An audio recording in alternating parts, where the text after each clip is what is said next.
Welcome to my YouTube channel. વિદ્યાર્થી મિત્રો, આજે આપણે ધોરણ 7 જે ભાવિકની અસાઇનમેન્ટ આવી છે દ્વિતીય સ્વાધ્યાય પત્ર એમાં સેક્શન સી જોઈશું. આનાથી પહેલાં 2 વિડીયો સેક્શન સીના મુકાઈ ગયા છે, તો એ તમે જોઈ લેજો.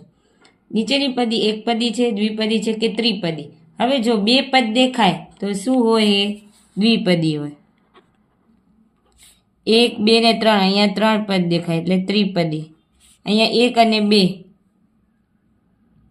એટલે દ્વિપદી. અહીંયા 1, 2 અને 3 તો ત્રિપદી. એકપદી 1, 2, 3 ત્રિપદી. નીચેના દરેક શક્ય હોય ત્યાં મોટી સંખ્યા કઈ છે તે શોધો. તો હવે જો 1ની 100 ઘાત કરો, 1ની ગમે એટલી ઘાત કરો તો જવાબ શું આવે? 1. અને 100ની 1 ઘાત હોય તો જવાબ શું આવે? 100. તો કઈ સંખ્યા મોટી? 100ની 1 ઘાત છે એ મોટી છે. એવી જ રીતે અહીંયા 5ની 4 ઘાત, 5ની 4 ઘાત એટલે 5ને 4 વાર ગુણીએ અને 4ની 5 ઘાત 25 અને અહીંયા 25, 5 25, 5 25 ગુણ્યા 25 625. હવે જો 4 ચોક 16, 4 ચોક 16, 16 ગુણ્યા 16 એટલે 16 નો વર્ગ 256 એને ગુણ્યા 4. તો કરીએ આપણે 256 ગુણ્યા 4, 6 ચોક 24 વધી 2, 4 પંચા 20 ને 2 22 વધી 2, 4 દુ 8 9 અને 10. તો શું આવશે? 1024 જવાબ આવશે. તો 4ની 5 ઘાત છે એ મોટી છે. હવે જોઈએ નીચે દાખલા નંબર 23. સાદું રૂપ આપો. તો જુઓ, -2ની 2 ઘાત, -3ની 3 ઘાત. હવે જો minus minus plus, minus minus plus થઈ જાય. જવાબ શેમાં આવશે? પ્લસ. 3 2 તેરી 6, 6 તેરી 18 અને 18 તેરી 54. પણ કેવા? પ્લસ 54 આવશે. કેમ? માઇનસ માઇનસ પ્લસ થઈ જાય અને આ માઇનસ માઇનસ પણ પ્લસ થઈ જાય એટલે 54 જવાબ આવે.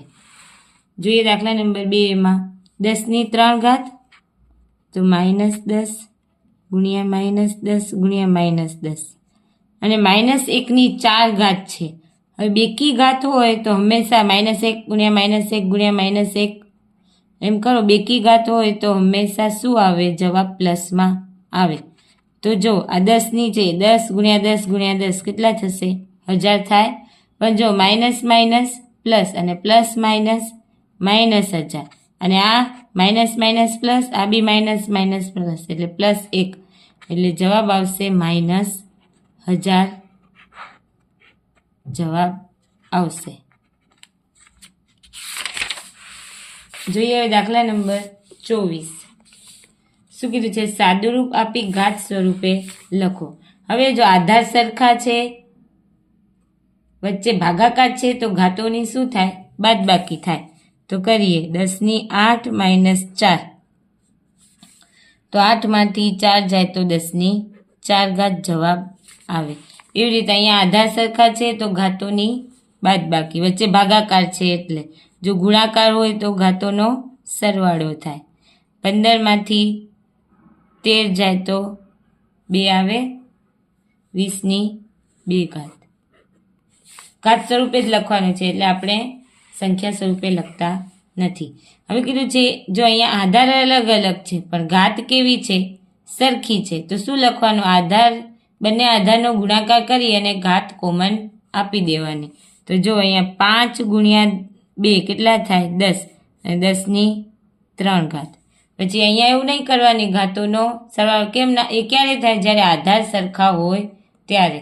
હવે અહીંયા 7 તેરી 21 પણ કેવા? -21ની કેવી ઘાત? 4 ઘાત. એવી જ રીતે અહીંયા ભાગાકારમાં છે, આધાર અલગ અલગ છે પણ ઘાત સરખી છે તો બંનેને સરખો આધાર આપી દેવાના.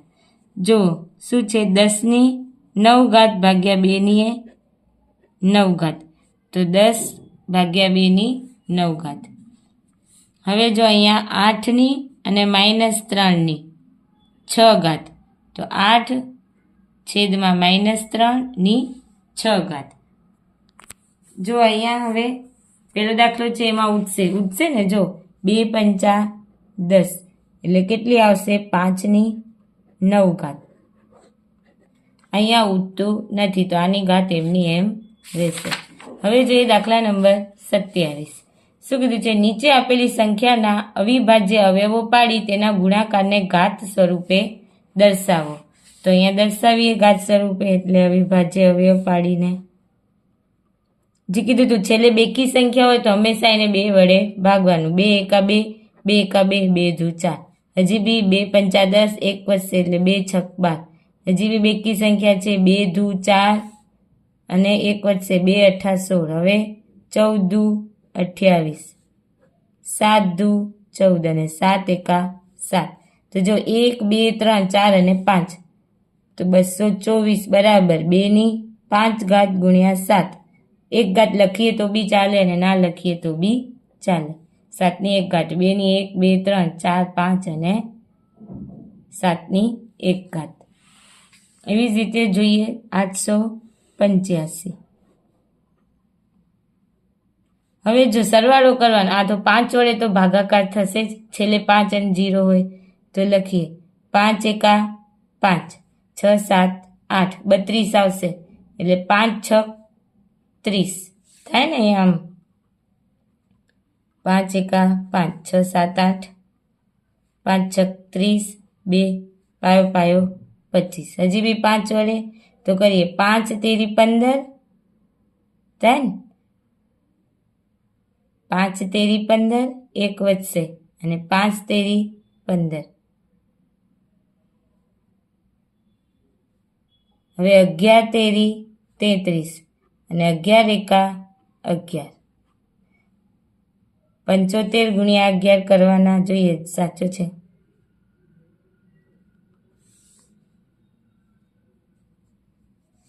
તો શું આવશે? અહીંયા જોવાનું 825 આવી જાય એટલે આપણું આ બી સાચું છે. તો અહીંયા જુઓ કેટલું છે? 825 બરાબર 5 ની 2 ઘાત ગુણ્યા 3 ગુણ્યા 11. આ જવાબ આવશે. હવે 28મું કીધું છે વર્તુળની અસંખ્ય રેખિક સમી. વર્તુળ છે એ અસંખ્ય, એટલે વર્તુળમાંથી તમે ગમે એટલી આવી રીતે રેખા બહાર પાડી શકો. શું અર્ધવર્તુળ પણ વર્તુળની જેમ અસંખ્ય રેખિક સમિતિ ધરાવે છે?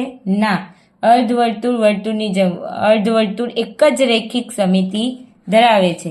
તો લખવાનું વર્તુળની જેમ અર્ધવર્તુળ અસંખ્ય સમિતિ ધરાવતું નથી. આકૃતિ દોરીને સમજાવ્યું એટલે આપણે અહીંયા આકૃતિ દોરી. આ વર્તુળ એમાં અસંખ્ય, તમે હજી જેટલી જોઈએ એટલી એમાંથી રેખિક સમિતિ બનાવી શકો. કેમ? એના કેન્દ્રમાંથી પસાર થાય છે એટલે. કારણ કે વર્તુળના કેન્દ્રમાંથી પસાર થતી દરેક વ્યાસ રેખાને તેને 2 સમાન ભાગમાં વહેંચે છે. હવે જો આ લાઈન છે તો આ લાઈનમાં અડધું આ બાજુ બી સરખું હશે અને આ બાજુ બી સરખું હશે. એવી રીતે તમે કોઈ પણ લાઈન, આ ઊભી લાઈન લઈ લો, આ બાજુ અડધું સરખું, આ બાજુ. એટલે કારણ કે વર્તુળના કેન્દ્રમાંથી પસાર થતી દરેક વ્યાસ તેને 2 સમાન ભાગમાં વહેંચે છે, તેથી વર્તુળ પાસે અસંખ્ય રેખિક સમિતિ હોય છે. જ્યારે અર્ધવર્તુળમાં એક જ રેખિક, આ એક જ લાઈન એવી હોય છે એને 2 સરખા ભાગમાં વિભાજિત કરે. એક જ રેખિક સમિતિ હોય છે જે રેખાને કેન્દ્રમાંથી ઊભી પસાર થાય અને તે 2 સમાન ભાગમાં વહેંચે છે.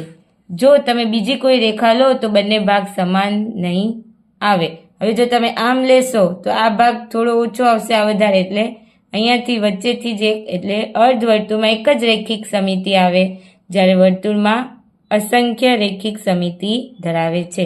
એવી જ રીતે નીચે 29મું છે સમબાજુ ચતુષ્કોણ. સમબાજુ એટલે જેની ચારે બાજુ સરખી, આપણે કરીએ તો ચોરસ એમ. આકૃતિમાં તેના દરેક વિકર્ણ વિશે સમિતિ ધરાવે છે. વિકર્ણ આ બધા વિકર્ણ શું ધરાવે છે? એની સમિતિ ધરાવે છે.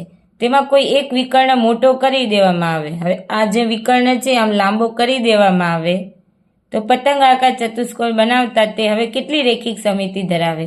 તો આ પતંગાકાર ચતુષ્કોણ છે એક જ રેખિક સમિતિ ધરાવશે. તો અહીંયા લખવાનું સમબાજુ ચતુષ્કોણના બંને વિકર્ણ સમિતિ ધરાવે છે. એટલે કે બે રેખિક સમિતિ ધરાવે છે. જો હવે તેમનો કોઈ એક વિકર્ણ મોટી કરીને તે આ આકાર પતંગાકાર ચતુષ્કોણ બની જાય તો આ પતંગાકાર ચતુષ્કોણ માત્ર એક જ સમિતિ ધરાવશે. વિકર્ણ કઈ સમિતિ ધરાવે છે? બે. કોઈ પણ બે વિકર્ણ લો તો એ બે સમિતિ ધરાવે, પણ જ્યારે પતંગાકાર ચતુષ્કોણ લો તો એમાં એક જ આ ઊભી લાઈન છે એ જ રેખિક સમિતિ ધરાવે છે. આવી રીતે તમારે આકૃતિ દોરી અને એક્ઝામમાં સમજાવી દેવાનું.